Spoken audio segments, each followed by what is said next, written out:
Around the end of World War II, and no doubt largely in response to it, T.S. Eliot wrote an essay called Notes Toward the Definition of Culture.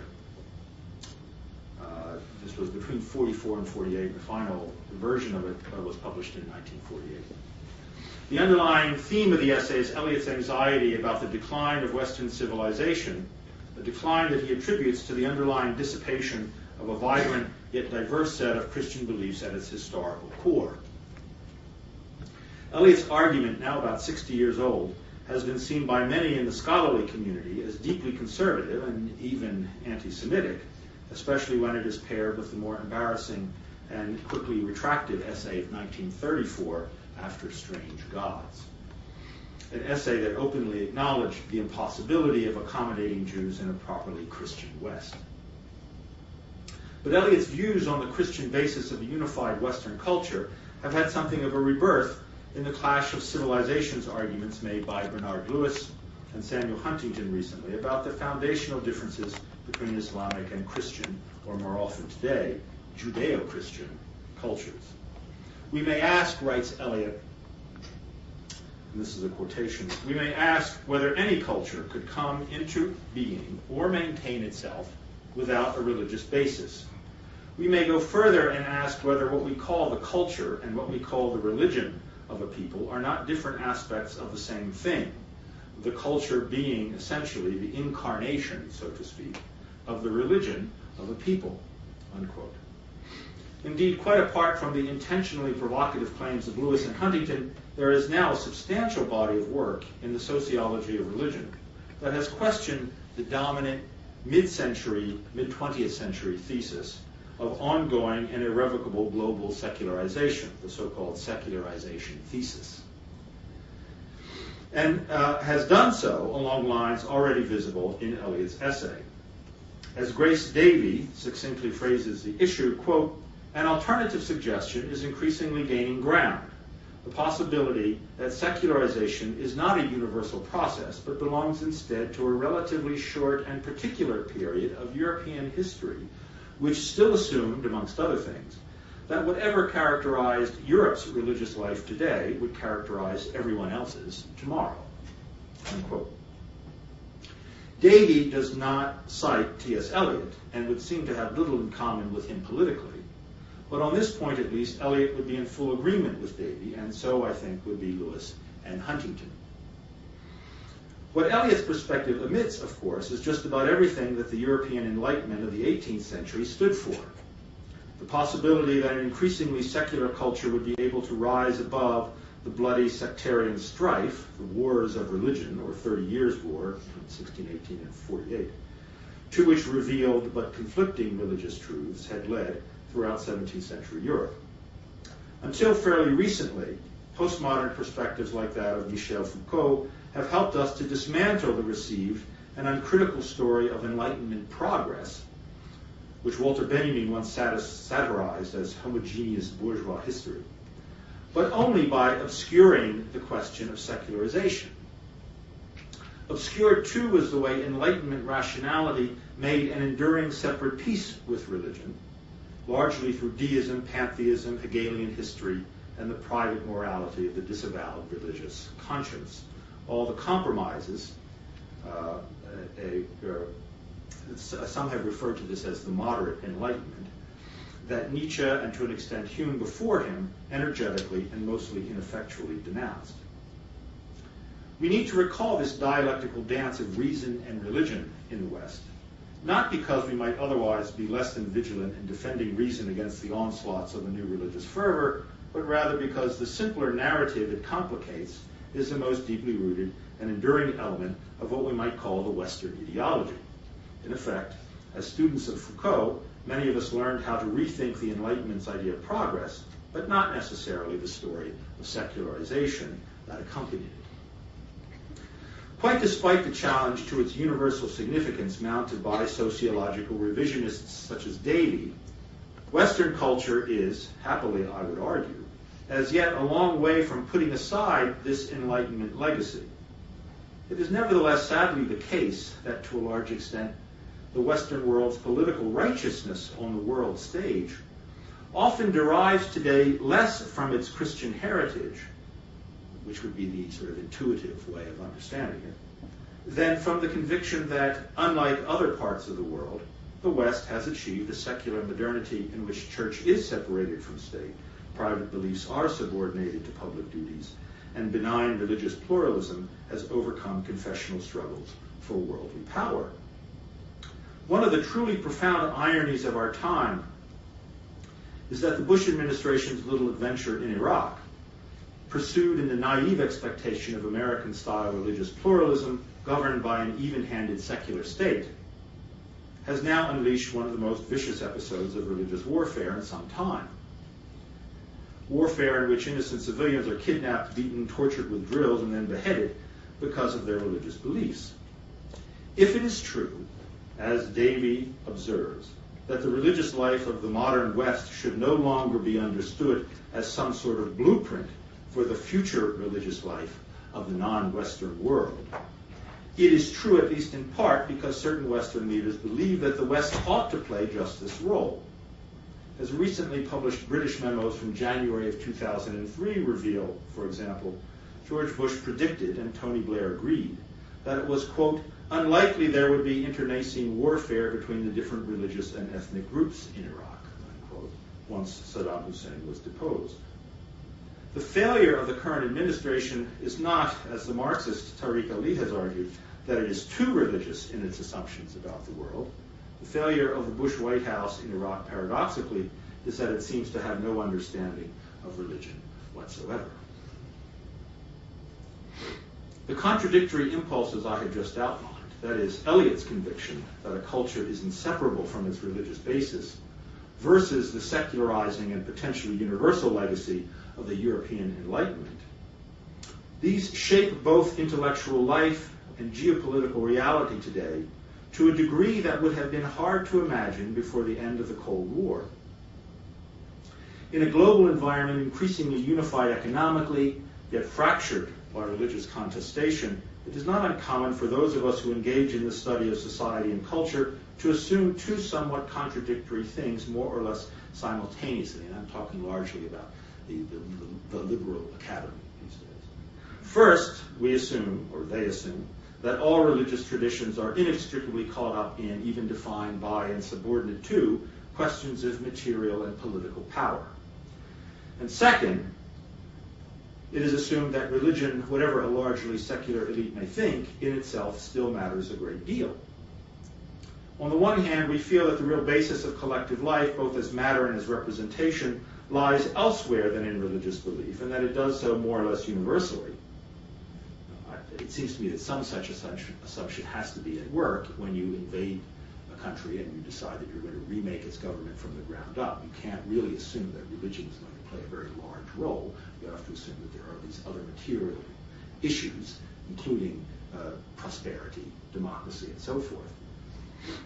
On the one hand, we feel that the real basis of collective life then lies elsewhere than a religious belief. On the other, we find ourselves routinely invoking deep-seated differences of civilization between, say, Christianity and Islam, including for historians like Foucault and anthropologists such as Talal Asad, the somatic perception of pleasure and pain. And both of them make the claim that, in fact, religious belief is responsible for different understandings of how pleasure and pain operate, and are responsible for a different relationship that people have toward their own pleasures, for example, sexual pleasures.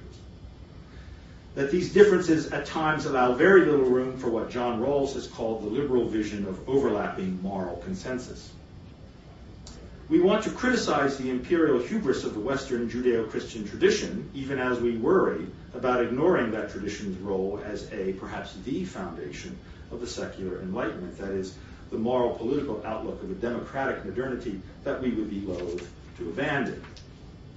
Without some careful consideration of the vicissitudes of secularization, which is to say of how the secular world may alternately function as translation, transformation, worlding, or simple negation of religious categories and relations, the humanistic scholarly recourse to the putatively neutral language of secular thought in a global age implicates us in an intellectual history that we at other times would like to disavow.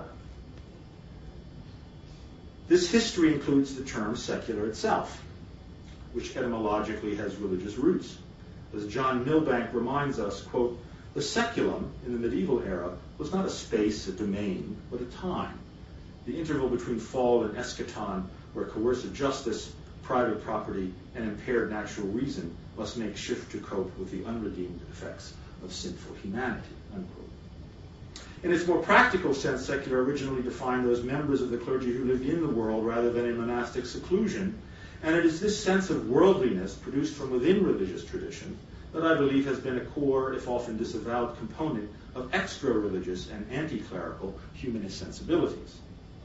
The idea, for example, that the humanist intellectuals of the academies represent a sort of secular clerisy is very old and long possessed a sort of literal truth in places like England, where religious orders were required of academics well into the 19th century, quite despite the fact that Henry VIII's confiscation of church property constituted the first great secularizing event with any material consequences in the West. What Edward Said has called secular criticism may be an important component of any perspective that hopes to overcome the debilitating religious conflict that now dominates our nightly news. But in what follows, I want to make clear that what we may complacently understand as secular about such criticism comes with certain historical and religious strings attached. That these are awfully hard to get rid of, and that those of us of a more universalist persuasion have difficult problems to address on this score. Something that Max Weber, for example, well understood at the beginning of the 20th century. One problem is that what people mean by the secular tends to define itself in a variety of ways by reference to a religious worldview from the start, so that the juxtaposition of the two perspectives entails a more complicated and often richer history, even in the contemporary period, than is generally acknowledged by the emphasis on secularism. And, the underlying claim really of this talk and of the book that's forthcoming is that the emphasis on secularism has tended to obscure the fact that secularization is a process, and perhaps a kind of never-ending process. That is, secularism, like most isms, hardens into a particular position, when in fact that position of secularism is not easily defined apart from the religious roots of a particular culture. Hence my emphasis on secularization. On some deeper level, for example, Said's notion of secular criticism begins for him with the distinction made by Giambattista Vico between Gentile and Jewish history. Quote, this is a quote from Said, "Both the savage and the philosopher are alien to God's temporal order, to sacred history," in Vico's view. For according to Vico, most history is a human and Gentile affliction, whereas for the Jews, there is a life founded by the true God. Here, Vico is at his most profoundly suggestive, and he uses etymological puns to make his point beautifully. The crucial distinction is between the Gentiles who divine or imagine divinity on the one hand, and the Hebrews whose true God prohibits divination on the other. To be a Gentile is to be denied access to the true God, to have recourse for thought to divination, to live permanently in history in an order other than God's, to be able genetically to produce that order of history. Vico's concerns are everywhere with this order, this Gentile order, the world of history made by men. Vico's opposition of sacred or Hebraic to worldly or Gentile history is, I think, a foundational one for Said's secularism, though one should also note that such distinctions have had a decidedly troubling role in modern Western culture, akin, for example, to that drawn by early comparative philology between Indo-Dramatic and Semitic languages, or between what Matthew Arnold called Hellenism and Hebraism. I could also point to the early nationalism of the German state in the 20th century, in which, again, such distinctions between Greek and Hebrew were quite stressed. Said himself would later adopt a far more critical attitude toward Ernest Renan, whose sense of the inferiority of Semitic to Indo-European language families, directly parallel to Vico's binary sense of history, becomes a primary example of the Orientalists' classificatory will to power. In Said's account of Vico, by contrast, what is profoundly suggestive to him is Vico's idea of a Gentile relationship to the world, in which any access to God has been permanently foreclosed, thus forcing the Gentile nations to turn their attention to human history, history they can understand genetically, precisely because, unlike divine history, they have made it themselves from the beginning. Now, my point here is twofold. First, there is something missing when cultural critics in Said's wake routinely conceive secular criticism only in its most superficial and doctrinaire senses, as something that defines a worldly or cosmopolitan approach, one that perhaps too easily imagines itself as concerned purely with the real history that human beings have made. There is something missing because embedded in most notions of the secular, including Said's, are quite particular and often significant assumptions about how secularization has occurred. As Said develops the idea of secular criticism, for example, he draws upon a specific version of the religious history of the West, in which, among other things, we find Vico's idea that Gentiles and Jews are to be understood more or less as different species. Human is synonymous with Gentile in Vico's prose, not with Hebrews, in which the Gentile nations and the modern nation states of Europe that are built upon them are thought to come into existence only with the foreclosure of the sacred. This is a common view in France, for example, and in which the individuated human will, presumably unfettered by allegiance to any collectively maintained or pseudo-sacred beliefs, becomes the only measure of authentic human existence. In short, what is missing in the formulaic conception that occupies the position of the secular in secular criticism is the larger, complicated, and often quite contradictory process of secularization. A recognition of the religious legacy underwriting and still present in that history is exemplary for Western intellectuals today who find themselves increasingly caught between the universal claims of secular political ideals and the undeniable, perhaps foundational, and in any case ambiguous role of a particular religious heritage behind those claims. I want to suggest then that Habermas's lack of clarity about the precise meaning and function of the Western religious tradition in his social philosophy is representative of numerous dilemmas facing Western intellectuals generally today, dilemmas concerning the origin and universality of human rights, the duty or hubris of Western Christian intervention in genocidal tragedies such as that now occurring in the Darfur region of Sudan or in Rwanda earlier or in Srebrenica before that. The unwillingness of the powerful Christian nations to adhere to international forms of jurisprudence in their own right. By the same token, if the ideas of Europe, and more consequentially of the European Union, are really as semantically dependent on the Judaic and Christian legacies as Habermas suggests, is it not then at least plausible to oppose the expansion of the EU to include developed Islamic nations like Turkey, no matter how secular and modern they may be, as has Giscard d'Estaing, author of a proposed EU constitution, and others in the French government, or even to oppose the accommodation of large Islamic populations and their distinct traditions in the once overtly Christian nations of Europe. That is, in some ways, we're taken back to Eliot's essay After Strange Gods about the accommodation of Jews in Western culture. Is the very idea of the EU destined to come apart, as a recent referendum of French citizens on the European Constitution would imply, in the face of such uncertainties? The end of the Cold War and the contradictions of globalization are thus forcing us to reckon in newly profound ways with the question whether a legitimate idea of progressive secular modernity must continue to draw ethical sustenance, as Habermas puts it, uniquely from its Judeo-Christian heritage, or whether it can sustain itself by reference to other religious traditions, or without reference to any religious tradition at all. For example, is a putatively godless French republicanism, based on nothing but its secular Enlightenment perspective, as independent of all religious underwriting as it generally presumes itself to be. That is, as if there were a sharp break at the time of the French Revolution for these Republican theorists. Talal Assad, the anthropologist Talal Assad, would say no, and in the light of recent riots prompted by the failure of French civil society to accommodate its Muslim minority, I would say he is right.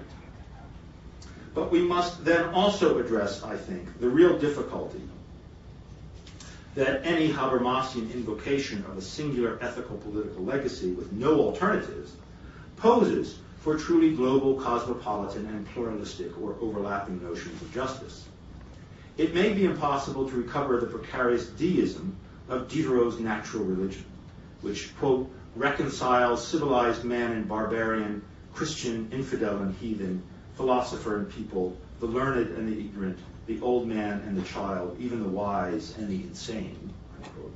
While revealed religion, he writes, quote, estranges father and son, arms man against man, exposes the learned and wise to the hatred and persecution of the ignorant and fanatic, and from time to time soaks the earth with the blood of all of them. Unquote.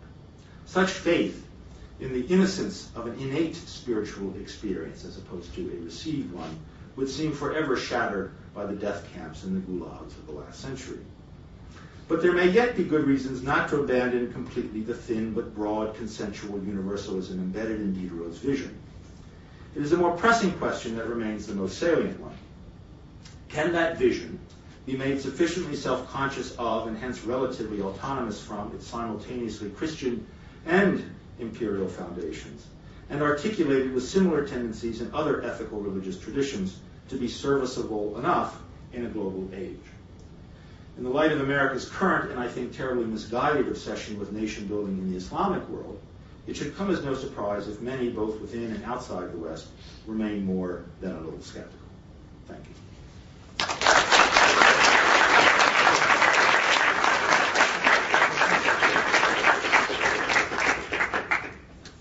We've got about 5 minutes for questions. Sorry, I wasn't a little faster than I hoped. Oh, we started late. Yeah. I mean, there's a lot of ways into this talk, but let me just grab one near the end. In response to the material about the European Union, one response might be something like this. Well, it's true that Turkish membership would be a really difficult thing for the European Union process, and there are already several million Muslims living, sometimes in quite autonomous communities inside of France and Germany. But there's no reason not to be optimistic in the long run, which is to say that these communities would then discover within their own cultural traditions all kinds of raw materials that would allow them to accommodate themselves to some extent to European practices.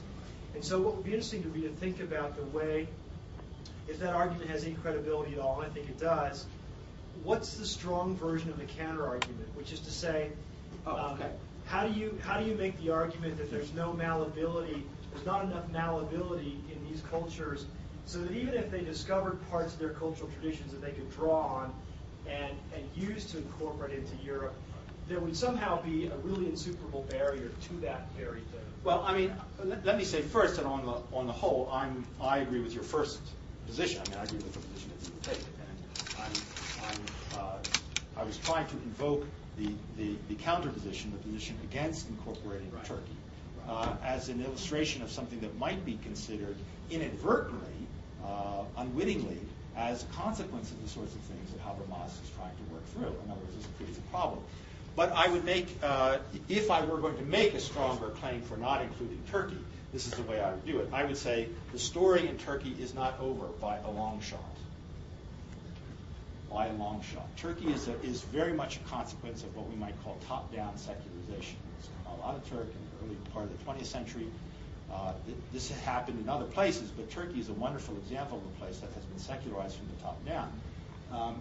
In general, my position would be that when you have that kind of top-down secularization, you have a lot of instability for a long time following. And it's very clear, both in terms of the current government in Turkey and in terms of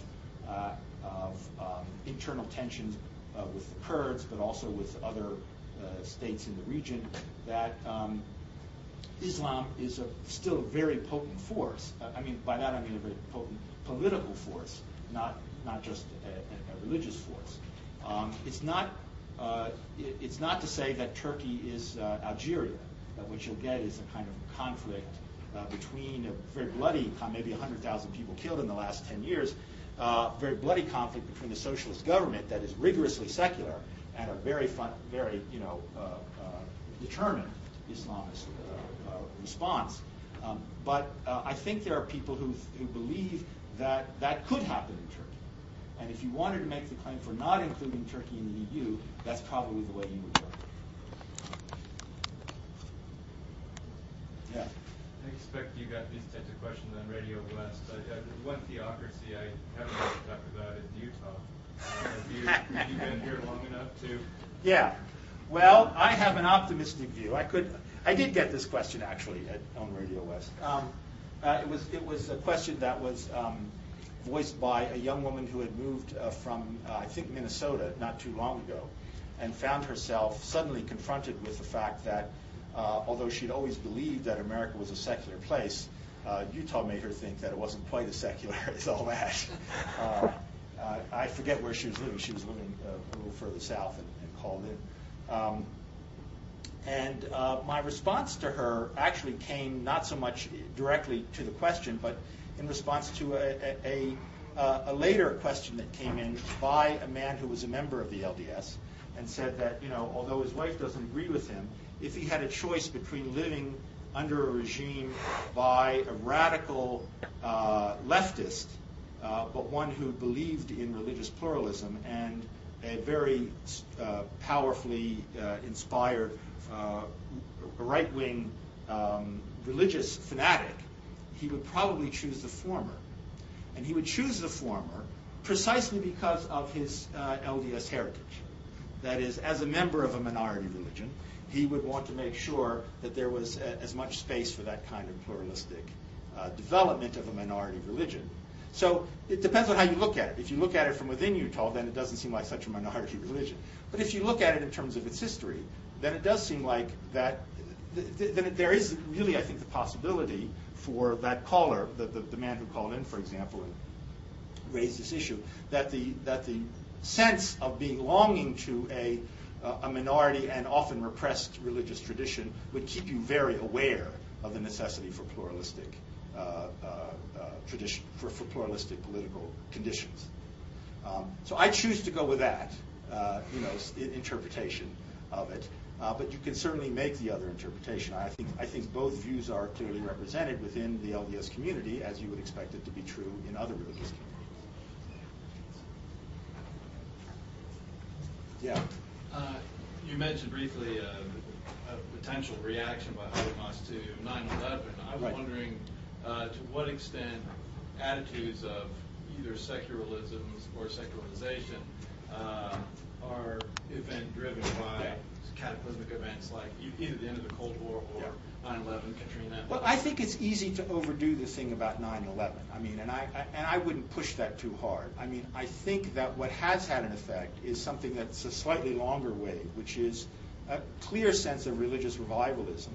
Some have called the mid-1970s the low point in terms of religious affiliation in the United States, for example, and it has increased since the mid-70s. But you could look at forms of religious revivalism. By that I mean affiliation with particular churches, not just an increased sense of vague spirituality or something, but a real affiliation.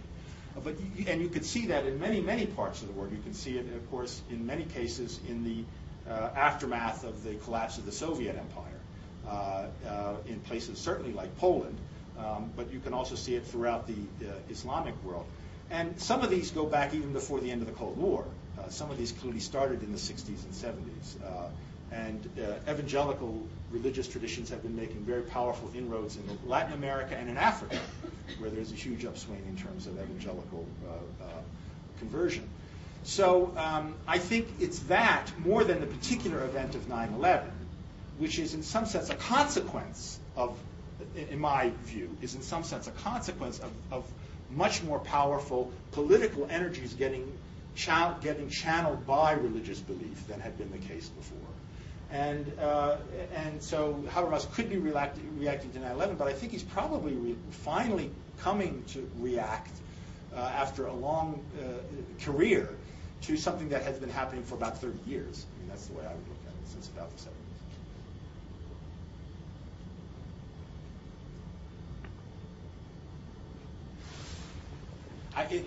Let me conclude with this. I mean, in some ways, my reference to the 30 Years' War of the 17th century could be expanded a little bit. That is that historians 50 years from now or 100 years from now may look back at this particular moment in time, at least between, say, 89 and the present, or perhaps beyond, depending on how things go. We are very much in the midst of a history that we're not quite making sense of yet. But it may be that historians 100 years from now look back and say, well, this is a new 30 years war. This is a new period in terms of wars of religion.